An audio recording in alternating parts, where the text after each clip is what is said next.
Jim Garrett, nice to see you. Thank you so much for being part of this extraordinary event with AXPONA. I know that many of us who are out there in the field are probably numb from this whole experience, especially given how long it's been since it started. But at the same token, companies like yourself and certainly companies like ours at Music Direct are maintaining our strength and doing what we can to keep our customers and music lovers and audiophiles around the world from going stir crazy. So how are you?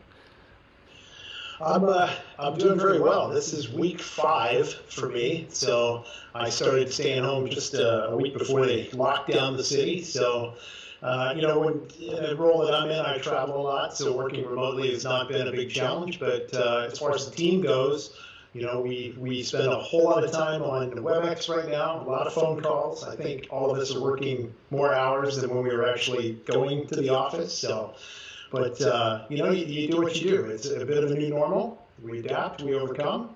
And that's what we're doing. And I get to spend the day with my dogs, which is good. So I like that. Let's hear it for the dogs. Yes. There's like that running gag cartoon where it's like the dogs are going, really? Again? Yeah, exactly. I have them. They're stuck upstairs in the bedroom, so hopefully one won't come join me on camera at any point in time. Well, if you're giving puppy love, that I'll take it. It's that's all that matters. This is, after all, an AXPONA live stream. Anything can happen in these situations, and they usually do. So. Yeah. As you know, you've been responsible for maintaining the Revel account with us and for dealers across the United States. Just recently, they announced the latest generation of the Beryllium series products, and in particular the 328. What prompted you to add this model at the top of the BE range? Well, so as I'm sure many of the viewers know, we've been living with our flagship, our Ultimate 2 range has been around for, it would be a senior citizen in the world of products these days. And we've had a lot of research that's been continuing in the background, looking at how we can do advanced transducer designs and the continuing evolution of waveguide technologies, the acoustic lenses that we've always used in Revel products. And a lot of that stuff that was happening in the background, actually how the Beryllium series originally began was work that we were doing for some of those more expensive premium products. And we thought it was a great thing to do, to put together, and kind of based off some of the platforms we've had. But with this 328, we're really taking things up several notches in about every which way we could. And it really is a result, again, of all that research that we've been doing in the background, and came up with something that's a pretty dang spectacular product. I'm glad to hear that, and we certainly have been enjoying it as well. The 228Be was Stereophile Loudspeaker of the Year in 2019, and the joint product for that year. How did you have to improve upon that to get to the 328? So of course this is a 228 sitting here behind me. Just a fantastic pair of loudspeakers, and as you mentioned, winning the awards that we did last year for it, it was certainly something that we could have easily said, well, okay, enough of that. We've achieved the pinnacle of what we could do, but we thought there was still plenty more gas left in the tank of what we could do. It would have been an easy approach for us to say, let's take this guy here and just put a third woofer in it, and there you go. Now you have a bigger speaker. But we were not going to take that shortcut and basically set out to reinvent as much of it and improve upon every aspect of the product that we could to really come up with something that was the best loudspeaker we think Revel has developed, and really is, a flagship not only for the Beryllium range, but really for the brand at this point in time. That's cool. That's cool. So the 328Be has a 6th generation waveguide and improved tweeter. For a lay person, waveguides are an interesting concept in trying to increase performance in what is normally a very small spectrum, a tweeter. And right. And I guess my question here is, what performance gains were achieved as a result of that? Well, yes, there's a bit of science, actually quite a lot of science that goes into the development of our waveguides. And as you see here on this one, this was a 5th generation acoustic lens waveguide that's found here in the 228. The general purpose of this is certainly to help the integration between the tweeter and the mid-range. And have some controlled directivity, if you will, is what we do. And actually, the acoustic lens is a little bit of a light form of compression that's happening to the dome itself. This was a great tweeter by every measure that you could put that through. This is a 1-inch beryllium. It's got a large ferrite motor structure on it. This is a cast waveguide, the ceramic coating. And we could have said, great tweeter. Mm-hmm. But what we've done here was to go back and say, how do we make it better?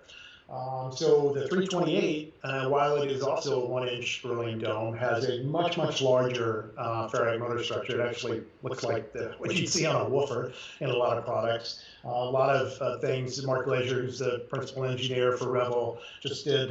He really pushed this one over the top. A lot of tricks. A big vented pole in this thing, as I mentioned, a motor structure that's actually bigger around in diameter than what this waveguide even is here. So a much more capable tweeter. We did that because we wanted to have effortless dynamics, something that's certainly found in a lot of high dynamic type of loudspeakers, JBL of course in our case, but with Revel having that sense of realism and getting the dynamics and that's what makes things really come alive. And so we wanted just an effortless dynamic from the high frequency. So that's certainly what we got. Improved power handling, better dynamics, a lot more detail. The audiophile openness, airiness that's up top.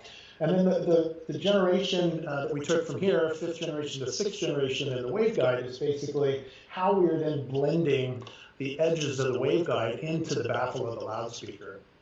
One of the things in the Beryllium series that, if you compare that to the Ultima series, we have the sculpted baffles that are found on our flagship Solon 2, and that's certainly a very expensive approach to do, but that, greatly reduces, if not eliminates, the majority of diffraction you'd have off a baffle. We have a flat baffle here, so we don't quite have that benefit, but what Mark and the guys were able to do with this was to really just basically eliminate that transition from the waveguide to the baffle, and that in combination with that new tweeter there is just really seamless integration with the mid-range that's directly below it there, and the overall cabinet design. So it just really it's hard to say without actually sitting down and listening to them, because this is such a great loudspeaker, but it's definitely the next step up with that 328 tweeter. Well, the tweeter is just one part of the story of that design, but there's obviously other differences. So I'm thinking here the F28 isn't simply a 228 with an extra woofer. What's going on here with this? Yeah, and again, that could have been the short path to get us to this product is, make it taller, park another woofer under there. So with the advances that we were doing in the tweeter, it was really just take a fresh look at everything again. And so while there is a third woofer of the same size and general design of this, the guys, Mark specifically, went back and looked at the motor structure. We did a lot more analysis on this. I would say these would be evolutionary changes rather than revolutionary, but again, how do you extract even more performance out of this? So it's still, all of the tricks and things that were found here in this woofer used in the 228. There's more of that there, but again, a more optimized motor structure found in those. So you're getting a better woofer plus the third one.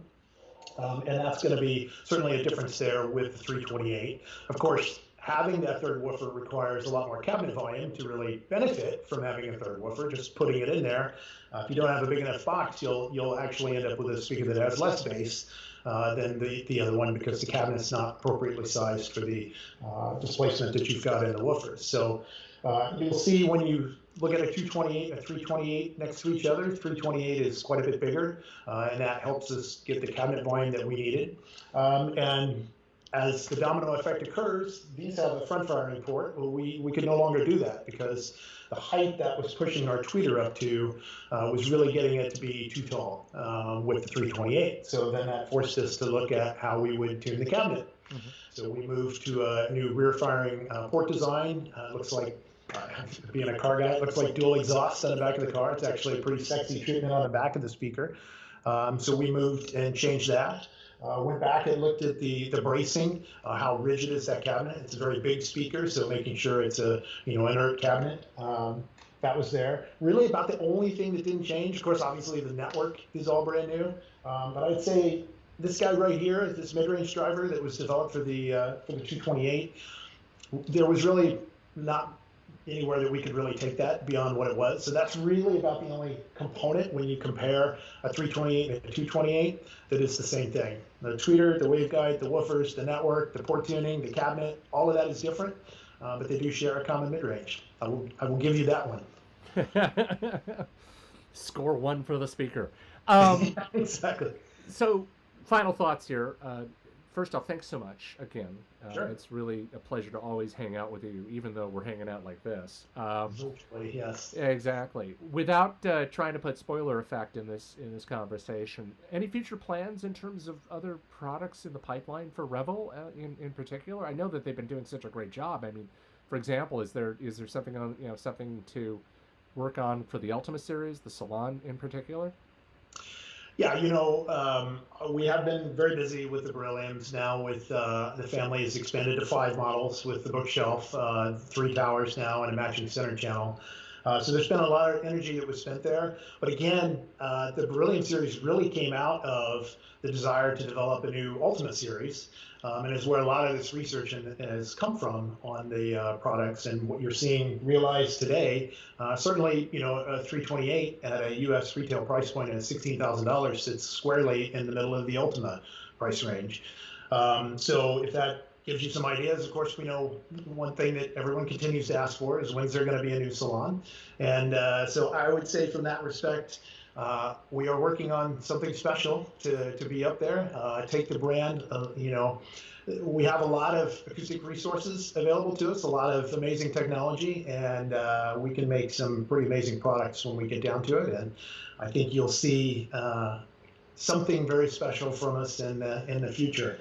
Of course, given the current situations, that future could be some time. True. But we'll see. At least you guys are continuing to develop as you can under these circumstances. I mean, there's always room for thought as to what to do, even as we are in these unique times, as it were. Right. So I get it. I totally get it. Jim Garrett, this has been a thrill as always. I hope, and when the dust settles, we convene in Schaumburg this summer. If we don't, at least we have been able to keep people pretty happy out here during this very special virtual live cast. So thank you so much for taking time from your schedule to be with us. Not a problem, Ez. Thanks so much. We appreciate you guys doing this, and thanks to everybody that took the time to watch and listen and learn. Thank you. Take care. Stay safe. Yep. Bye.